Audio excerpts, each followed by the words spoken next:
The warning ignored, the Galactic Council sat high above the stars, proud and cold, their voices echoing inside a chamber built of crystal and iron. Representatives from 100 species gathered there, and each one turned their eyes to the humans. Earth had sent only 2 men and 1 woman to stand before the council. They looked small compared to the towering aliens, but their voices carried a quiet strength. The council speaker, a creature with silver skin and long tendrils for arms, raised his voice so all could hear. "Humanity has grown dangerous," he said. "They move too fast. They build weapons too strong. The council has decided. Earth is now under supervision. You are no longer free."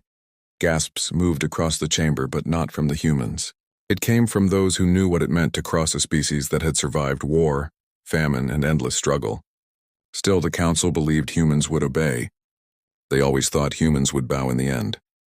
The 3 human delegates did not argue. They did not shout. They only looked at one another and nodded. One of them, an older man with gray hair, spoke in a calm voice. "You are making a mistake," he said. "Do not cross this line.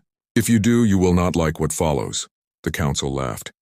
The sound was harsh and cruel, rising from alien throats. To them, the warning sounded weak. The humans were too few, too small, too young compared to the great empires of the stars. They did not understand. Humanity had been preparing in silence, in shadows, building in secret what no other race believed possible. When the meeting ended, the humans left without another word. Their silence was heavier than anger. It was the silence before a storm. Back on Earth, the news spread like fire. Screens lit up in cities and towns, showing the council's decree. Crowds gathered in the streets, angry voices rising as one. Children clutched their parents. Soldiers stood ready, waiting for orders. For the first time in history, every nation united under a single banner. Old enemies put aside their hate. Humanity became one voice, one people, one war machine waiting to wake. But to the outside galaxy, Earth seemed still. No great fleets moved. No weapons showed. The aliens thought the warning was empty. They thought humans were afraid.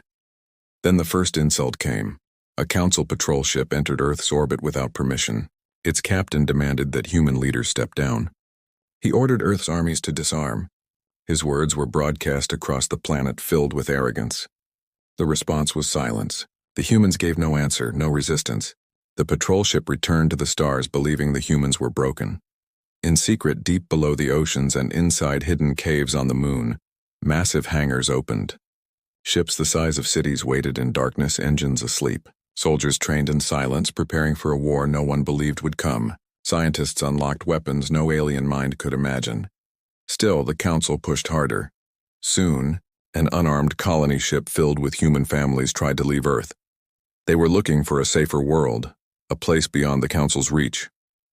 But a council destroyer intercepted the ship near Mars. The captain of that destroyer gave one order. One shot of plasma tore through the colony ship. It exploded in a silent flash, scattering burning fragments into the void. Thousands died in moments. The news reached Earth within hours. Every screen, every speaker, every corner of the planet carried the images. Mothers cried. Fathers clenched their fists. Children stared at the sky with fear and hate. In that moment, something inside humanity broke free. The council had crossed the line. The world fell into silence again, but it was not the silence of surrender. It was the silence of fury. Leaders gathered in underground bunkers. Generals unrolled maps of the stars. Admirals gave orders to awaken the fleets hidden in secret shipyards. The narrator's voice grew heavy. The council believed humans would bow. But they forgot who humans are. They forgot that every struggle, every war, every loss forged humanity into something stronger than fear. The council believed they had taken power. In truth, they had lit the fire of wrath. Above Earth, satellites came alive, flashing signals into the dark. In the asteroid belt, hidden stations opened their steel doors, revealing weapons powered by energies the galaxy had never seen. But to the rest of the galaxy, Earth was still quiet. Ships still waited. No retaliation came. The aliens watched and whispered among themselves. Perhaps the humans will give up. Perhaps they will learn their place. They did not know the truth. Humanity was waiting. Humanity was watching. Humanity was ready. The final scene of the first part closes on a black sky filled with stars. In the shadows, Hundreds of giant human warships rested silent, their engines cold, their weapons locked.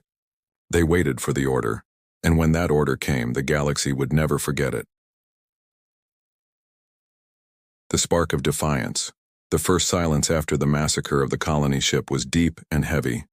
Across Earth, people stood in crowded streets and in quiet homes, watching the images of fire drifting through the black sky.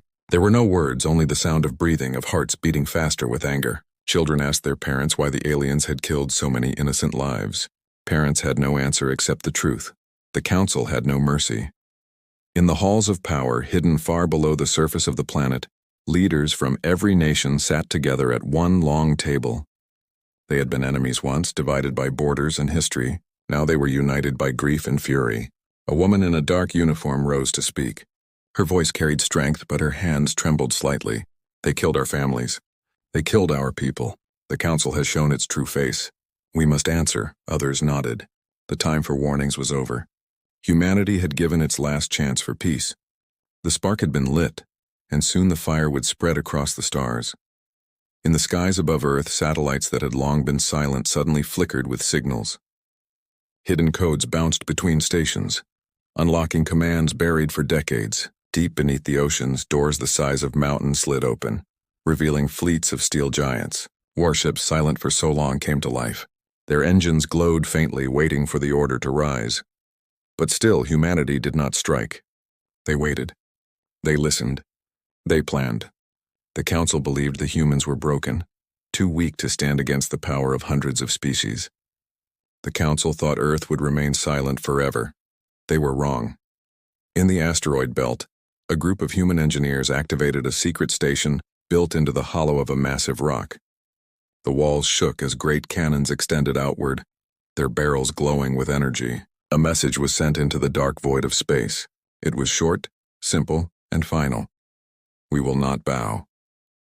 When the message reached the Galactic Council, the chamber filled with laughter again. Foolish, one alien said. They are ants. Let them scream. We will crush them. But not all aliens agreed. Some remembered humanity's history. They knew what humans had done to themselves in the past. Wars that burned continents, struggles that destroyed cities. If humans could do that to their own kind, what could they do to those who dared to threaten them? Quiet fear spread like a shadow through the Council's lower ranks. Back on Earth, the first act of defiance came not from soldiers, but from ordinary people. In a mining station orbiting Saturn, humans refused to obey alien supervisors. They tore down the Council's flags, replaced them with the flag of Earth United, and broadcast their rebellion live to every colony and settlement. Millions of eyes watched as one miner spoke into the camera. They killed our families. They believe we will kneel, but we will fight. Every man, every woman, every child. Earth stands together. The speech spread faster than any council order. In colonies across the stars, humans rose in protest. They refused to pay taxes. They refused to surrender their weapons. They painted warnings on walls. The reckoning is coming. The council responded with more patrols, more force. On a cold moon near the edge of known space, alien soldiers stormed a human outpost. They expected fear. Instead, they were met by silence and steel. Hidden weapons roared to life, shredding the alien troops before they could fire a second shot. For the first time, a council force was defeated, not by fleets but by farmers, miners, and engineers who had been preparing in secret. The news spread like fire. Humanity was no longer silent. Humanity was no longer waiting. The spark had become a flame. In the darkness of space, human fleets began to move. Small at first, one or two ships slipping away from hidden docks, vanishing into the stars. They gathered near Jupiter, assembling in secret. Every ship carried not only weapons, but also the memories of those who had died. Pilots whispered their names before battle drills, promising revenge. The narrator's voice grew heavy, cold, and certain.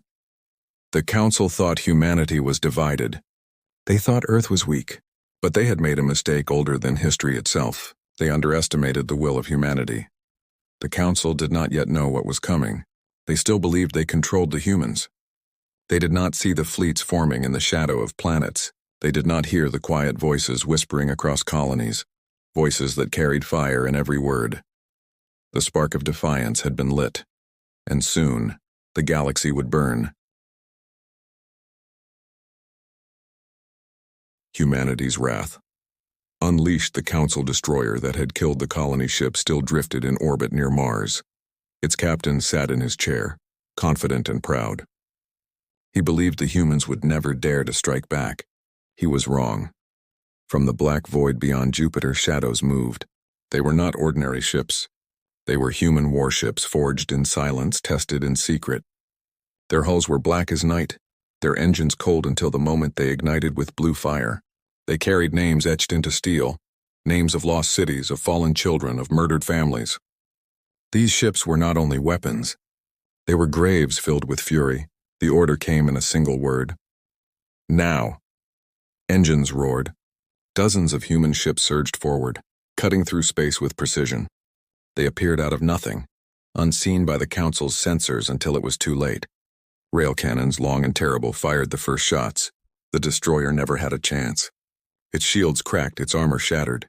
In seconds it was gone, torn apart in a blaze of light. The galaxy's silence ended with fire. Back on Earth, billions watched the images stream across their screens. Children who had cried days earlier now cheered. Soldiers raised their fists.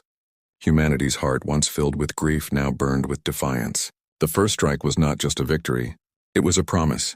But the battle was only beginning. The Council responded quickly. Fleets of alien ships poured into the solar system. Cruisers, frigates, and carriers, all larger and more advanced than anything humans had faced before. Their commanders expected an easy victory. They believed humanity's first strike was luck. They thought the humans would crumble once real power was unleashed. They were wrong again. Human fleets emerged from hidden stations across the system, from under the oceans of Europa, from the caves of the moon, from the deep shadows of Saturn's rings. Ships rose like ghosts, silent until they fired. Missiles streaked across the void. Plasma beams lit up the darkness. Alien shields cracked under weapons designed with one goal: to kill without mercy. The first great battle of Jupiter began. The planet hung behind them like a giant storm, its red eye watching as fleets clashed. Human warships moved like hunters, striking fast, retreating, striking again. The Council ships, larger and slower, struggled to keep pace. Alien commanders shouted orders, but their fleets fell apart under human tactics. Every ship carried soldiers who had nothing left to lose. They fought not for glory, not for conquest, but for survival and vengeance. Their voices filled the comms. For the colony ship. For Mars, for Earth. One alien cruiser fired a blast powerful enough to destroy a small moon. It streaked toward a human frigate. The frigate's captain, a young woman with steady eyes, did not run. She pushed her ship forward, absorbing the blast with experimental shields. Her ship cracked and burned, but it held. At the same time, her crew fired all cannons at once, tearing the alien cruiser in half. Her final words echoed through the fleet. "We do not bow." Her sacrifice became legend. The battle lasted hours. Ships burned, debris scattered across space. But when the smoke cleared, the impossible had happened. Humanity had won. The Council's fleet, the pride of 100 worlds, was shattered. Survivors fled into the dark, carrying tales of human wrath. The galaxy listened. On distant planets, alien leaders stared in silence at the reports. Species who had once mocked humans now whispered in fear. Some wondered if perhaps the humans were more than just another young race. Some began to hope. If humanity could fight the Council, maybe the Council was not invincible. The Council, however, raged. Their pride was wounded. Their command halls shook with anger. They ordered new fleets to assemble, greater and larger than before. They swore to crush the humans once and for all. But humanity had already made its mark. The Council could build bigger ships, but they could not break what had already risen. Humanity had shown the galaxy something no decree, no threat, no weapon could erase: the will to fight. As the surviving human fleets gathered beyond Jupiter, silence filled the comms. Then a single transmission was sent into the galaxy. It was short, it was cold, and it carried the weight of every lost life. This is only the beginning. The Council will burn. The galaxy trembled. The galaxy trembles. The Battle of Jupiter became a wound the Council could not hide. Their fleets had been crushed, their destroyers torn apart by a species they once called primitive. The news spread faster than light itself. Whispers filled the great trade stations, the mining colonies, and the alien marketplaces. where stories often carried more power than weapons. Everywhere the same question was spoken in low voices. How did the humans do this? On the Council's capital world, fear moved through the streets like a shadow. Soldiers stood taller at their posts, but their eyes betrayed unease. Merchants closed their shops earlier than usual. Even the rich and powerful kept glancing at the sky as if waiting for fire to fall. Inside the council chamber, voices rose in anger. Representatives of ancient empires pounded the floor with their fists, demanding punishment, demanding total war. "We must end them now," one shouted. "Before their flame spreads," another added. "They are too dangerous to be allowed to live." But not all agreed. Some voices trembled with doubt. A scaled ambassador leaned close to his peers. "They destroyed our fleets," he whispered. "They stood against power greater than their own. What happens when more join them? What happens when they become the example others have prayed for?" The room grew silent at his words. For centuries, the council had ruled with fear. But now, for the first time, that fear was bending toward humanity. Back on Earth, humanity celebrated, but not with wild joy. Their victory was heavy, weighted by sacrifice. Families mourned the soldiers who never returned from Jupiter. Children placed flowers at the feet of statues built in honor of the fallen. Yet beneath the grief there was fire in every heart. They knew the council would strike back harder than before. They were ready. Factories that once built cars and machines now built weapons and starships. Cities glowed at night with the fire of new industry. Men and women worked side by side, forging steel and coding systems that would decide the next battles. Humanity was no longer only a planet. It was a forge of war, and the galaxy was watching. On a distant desert world, slaves whispered to each other about the humans who had defeated the Council's fleet. They dreamed of freedom. In the jungles of another planet, rebels fighting their alien masters painted the human flag on their walls, hoping to inspire courage. Across hundreds of worlds, hope began to rise where there had only been despair. The Council saw this with dread. Their power had always rested on obedience. If one race could rise, others might follow. Humanity was no longer just a problem. It was a spark threatening to set the galaxy ablaze. So the Council assembled its greatest armada. Thousands of ships pulled from every corner of their empire were ordered to gather near their capital, the largest fleet ever built. They called it the Spear of Order. Its purpose was clear: strike Earth, destroy its people, and erase humanity from history. But as the fleet gathered, human ships were already on the move. They no longer waited in silence.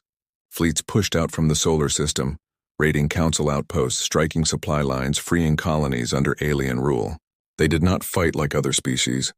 They fought with speed, with fire, with endless determination. Where others defended, humans attacked. Where others retreated, humans advanced. An alien commander who survived one such attack whispered in despair, "They fight as if they have already died. They do not fear us." His words spread among his soldiers like poison, weakening their will before the next battle even began. In a hidden chamber on Earth, the leaders met once more. Maps of the galaxy glowed on the walls, red for the Council's strongholds, blue for humanity's growing presence. A general pointed to the Council's capital with a steady hand. "They believe they are safe behind their fleets," he said. "But their fleets bleed. Their people fear. It is time we show them the truth. They are not untouchable." The others nodded. Humanity was no longer thinking only of survival. They were planning to break the Council forever. The narrator's voice slowed, heavy with meaning. The galaxy had trembled when the Council first spoke. But now it trembled for a different reason. The Council was no longer feared. Humanity was. In the cold darkness between stars, 100 human ships gathered in silence. Their engines glowed faintly, their weapons charged. Pilots whispered oaths to those who had fallen, their voices carrying across comms. They were not just fighting for Earth. They were fighting for every world that had ever suffered under the Council's hand. The reckoning was no longer a promise. It was coming. And the galaxy trembled as it waited for the storm. The reckoning. The galaxy had seen battles before, but never like this. The Council's greatest fleet, the Spear of Order, moved like a wall of steel through the stars. Thousands of ships gathered in formation, their engines burning bright. They believed their size alone would break human courage. They believed no species could face such power and survive. But humanity was not waiting in fear.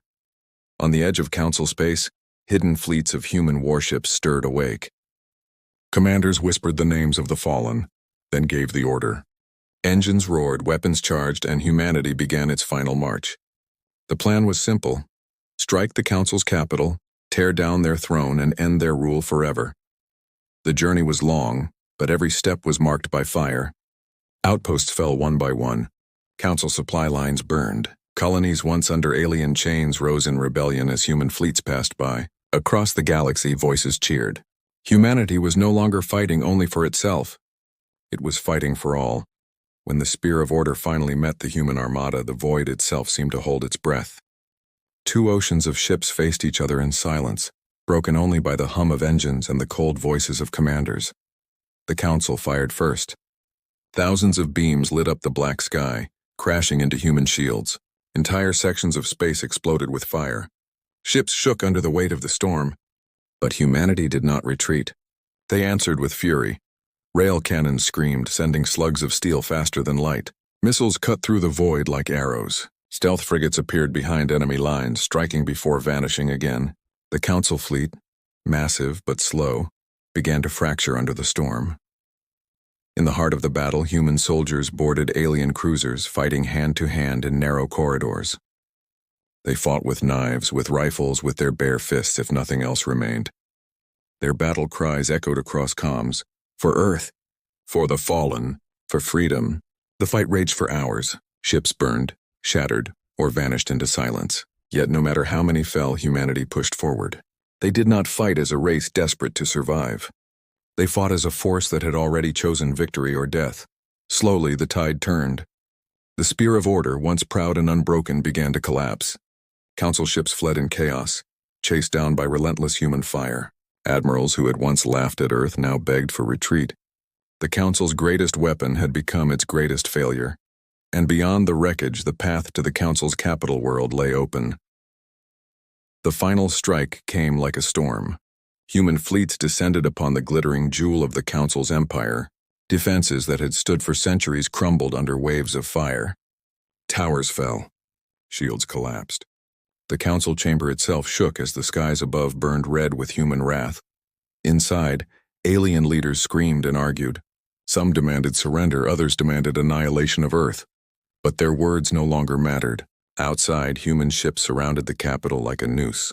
A single transmission was sent from the flagship of Earth's united fleet. The voice was calm, heavy with truth. You ignored our warnings. You crossed the line. You killed our people. Now you face the reckoning. Moments later, human weapons tore through the last defenses. The capital burned. The Council's rule ended not with a whisper, but with fire that lit up the galaxy.